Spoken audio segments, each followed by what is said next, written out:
It's been a while, and I promised to do an update. It's not going to be one of them where you're going to enjoy this one. This is going to be one of them where everything just sucks because disease sucks. It's torn a family apart. All lies and all deceit. And now Leslie has been turned into a zombie that is vicious and evil and does whatever she can to get back at me because I am the villain, apparently. Back in December last year, I've been called in for a meeting of the boys' school, which stated that they were not thriving. In fact, they were being physically and mentally harmed by Leslie. Meaning that my big son was hit in front of the little one. Even my mother, on that time 80, was also attacked. So, December 13th, I took a hard decision. I wrote a letter saying that we can't do this anymore. So, we ran. And we haven't actually seen her since. I've gotten a lot of texts. I have got a lot of different things that weren't that pleasant. And now she's fighting over custody. I mean, it's... yeah. So what happened is that when you get cancer, like Leslie does, your brain starts to get pressurized. So they give you rays for it, and the rays they when they hit the frontal cortex, the frontal lobe here, everything that says reason and empathy and whatever is shot to pieces, and you more or less become a psychopath, or what you call a sociopath, psychopath. So that's it for us. I'm still fighting for my boys. I will not give in for this. This is not fair for anyone. And it's been a hard year. Last year.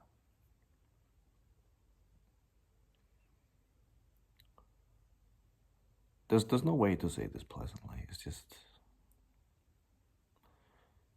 the type of disease that she has, which is brain metastases, was also is in the leptomeningeals, and it's in the little brain and in the big brain, and the left lobe and the right lobe and the lungs, and it's stage 4 with additional brain tumors or brain metastases. It's not good, and she doesn't listen. She doesn't listen to the fact that time is scarce. So instead of embracing life for what could have been, I mean, instead of trying to survive something you can't survive, you could have lived. I mean, you could have traveled, you could have spent time with your kids and done all the things that you could have done, instead of becoming this, I don't know. But to be frankly honest, I felt more and more abused myself, and the fight that I tried to do for her stopped the minute I was told that Gabriel, my big son, was attacked and didn't sleep at night. I was afraid to wait if he woke up in the middle of the night, mommy was there trying to kill him. Horrible nightmares. However, the day that we ran, I I saw a remarkable change on both of them. Gabriel had this involuntary breathing, like all the time like that, right? And Mauna was biting his nails. And I noticed that when we drove up to the summer house, as we have a summer house up in Northern Zealand, he stopped. And a smile came on his face, like he was free in some ways. This is not propaganda. This is real life, people. This is real life. The Mauna, my small one, hasn't really bitten his nails since. Unless, of course, he gets really anxious. He tends to get back, but not the same scale as before. And, well, what happened was that we ran. And I got a text message in the middle of the night saying that, goodbye. And I kind of knew what that meant. But then again, I was not quite sure, because she had tried to make it sound like she wanted to leave this earth. So I'm not really sure. And then again, I'm up 150 kilometers away with 2 kids at 2 a.m. in the morning. I took a chance and thought that she's not going to do it anyway, so yeah. And she didn't. Well, she did. But she's admitted herself to a mental ward. Whatever they call those things, yeah. And I got called up the very next day that she was there, and that she needed different things. So for 3 days, I went back and forth with paperwork and socks, shit that she needed.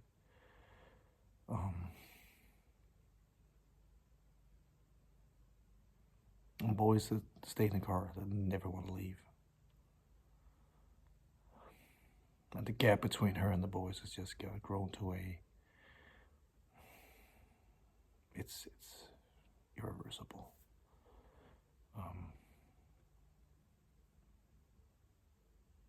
It was hell the first week there, because I was a little bit afraid that what I did was illegal, or if I could get, in so much trouble that the kids would have absolutely no one, because they would not trust their mother again. And if I weren't around, who the hell would take them? That means that I would lose the kids for good. And, I wouldn't have that. But from there, she got admitted to a hospital because she had developed pneumonia. So she got treated for that. But now she's out the psych ward, so now it's someone else's problem. And from there to a holding facility. So they had to figure out what's going to go on from there. And at the beginning, I must admit, I never really gave her that much information because I couldn't really bear it, and I still feel inside a lot of anxiety and a lot of anger, despair, if you say so.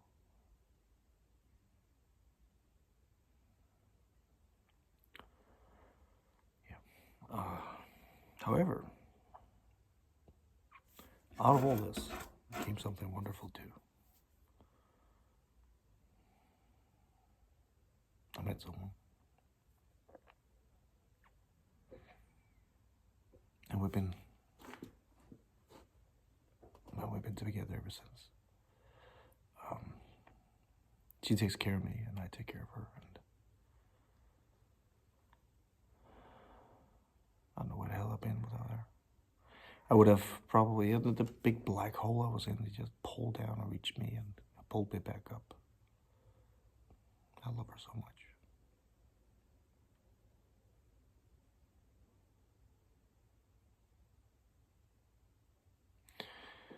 It's hard to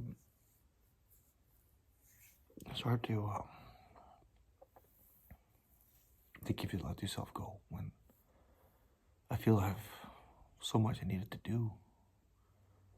But the moment that I learned that my kids, my boys, my children was abused, I we had to leave. And I wrote a letter like, listen, we can't do this anymore. This is over.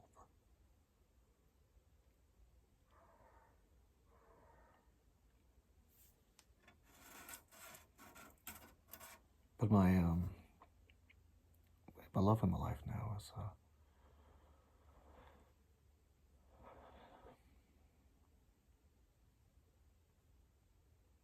she helps me out. It's good for me. It's good for the boys. They love her too. Very, very much. And I'm sorry, but I don't feel guilty.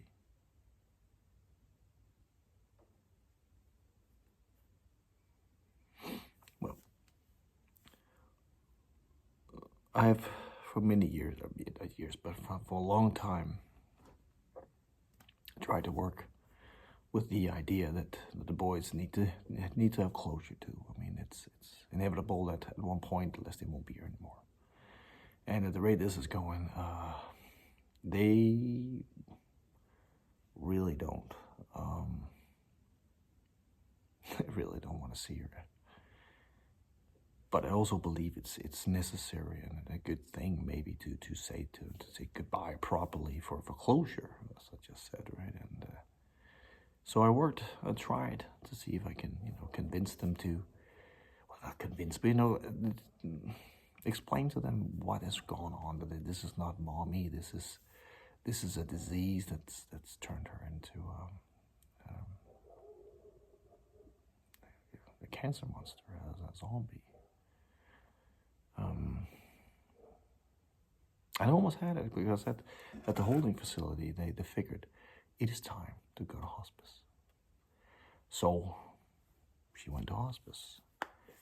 And I could work with that because now we know exactly where she is and we could, get things moving. And I almost had the boys to go there with me. Not that I wanted to pressure them, but I almost had them.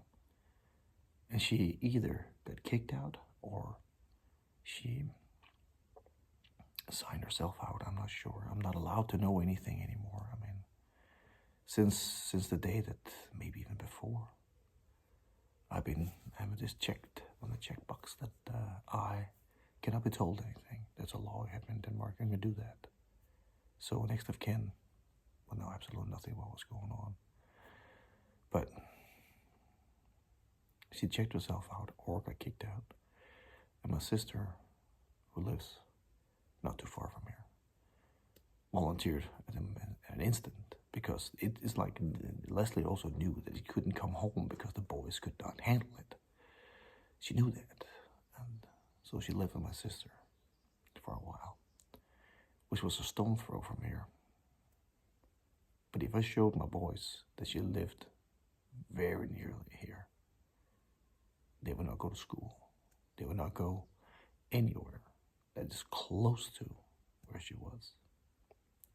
I mean, people, I have not tried to manipulate any kids here, no. Because it's I need them to say goodbye to their mother in a proper way. I mean, I know it's a disease. I know which way this is going. And I had to move on too, because my soul has been ripped apart. And in there, here comes this wonderful woman who just reaches in and helps me out. I love her so much.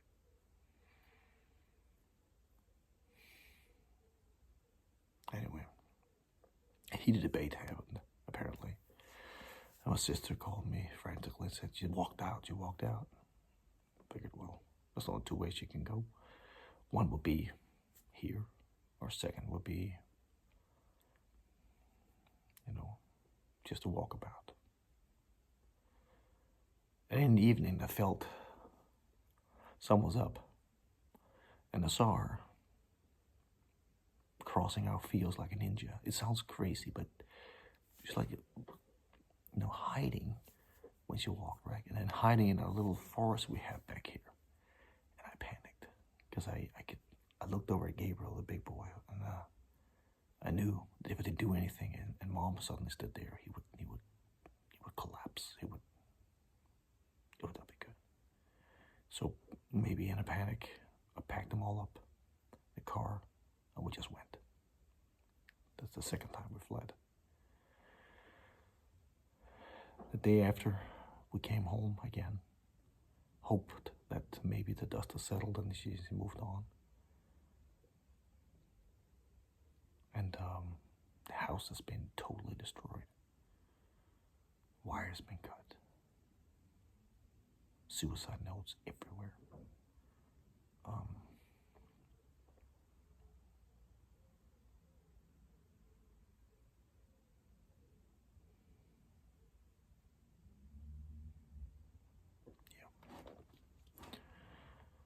And at that point I knew, especially because the way the things have been cut up, if we'd been home, I feared it would have been us.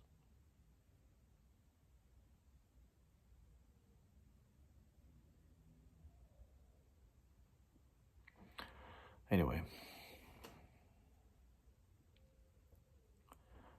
we contacted the police, and the investigators asked the boys to give a statement, both of them.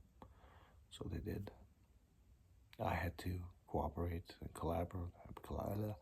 I had to sit with the investigator to listen to all this, relive it once more. It's like the fourth or fifth time we do that.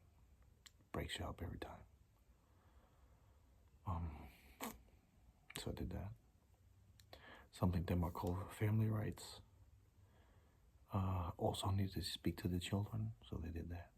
And tomorrow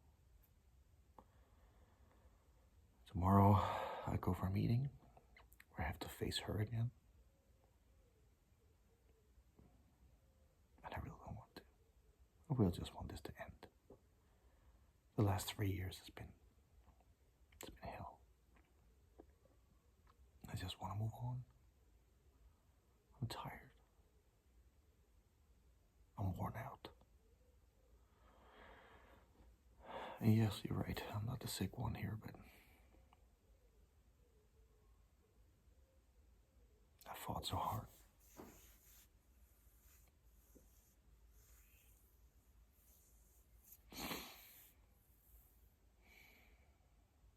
During this ordeal, I'd lost like 20 pounds, maybe. No, 40 pounds. It's 20 kilos. I'm close to 20 kilos of weight.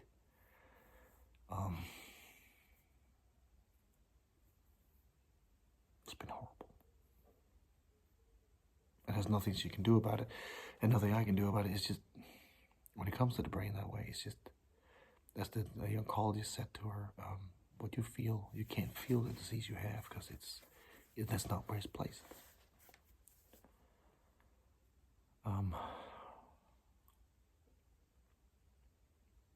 So this is where we are now. Tomorrow, once again, I have to go and face the demons. But I really don't want to.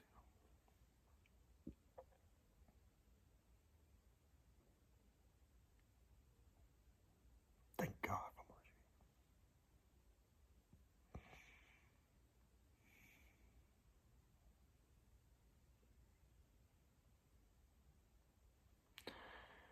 Yeah. I don't know if this is the last update or whatever, but please remember that nothing I've done has been to destroy her or to make her feel bad. But there is a point where you just have to give up. Because there's nothing I can do. I can't treat her. I can't make everything good. And I cannot forget the fact that she has attacked my sons and my mother. It hurts all the way to the bone, into the core. I will forgive her at one point, but not now. I can't.